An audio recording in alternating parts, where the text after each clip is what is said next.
Hello mga best! So para ito sa mga nagtatanong kung paano gawin ang zoom effect. So katulad nito sa ginagawa ko ngayon habang nagsasalita ako, unti-unti po siyang nagzo-zoom. Kaya panoorin mo to dahil ituturo ko sa inyo. Let's go! So gagamitin ko ulit ang CapCut Editor, New Project. Tapos pipiliin mo na yon yung video na gusto mo i-zoom. Ayan, for example, add mo lang. So ito na yung video na gusto nating i-zoom. So, highlights mo lang yan mga best. Tapos, click mo tong diamond dito sa taas. Ayan.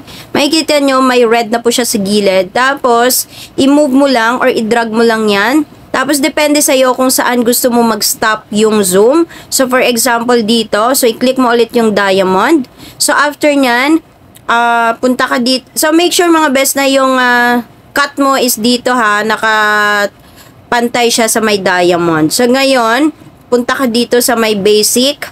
Okay, so pag-click mo sa basic, punta ka sa may scale. So sa scale mga best, depende sa'yo kung ilang percent ang gusto mong i-zoom.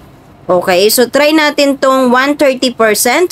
Okay, check mo lang. So ngayon, ipi-play na natin. Hello mga best! So para ito sa mga nagtatanong kung paano gawin ang zoom effect. So katulad nito sa ginagawa ko ngayon habang So ayan mga best, nagawa na natin. Gawin nyo na. So ayan, kung may natutunan ka sa video ito, huwag mong kalimutang mag-share, mag-like, mag-follow para updated ka sa next video na aking gagawin. Yun lang, bye-bye!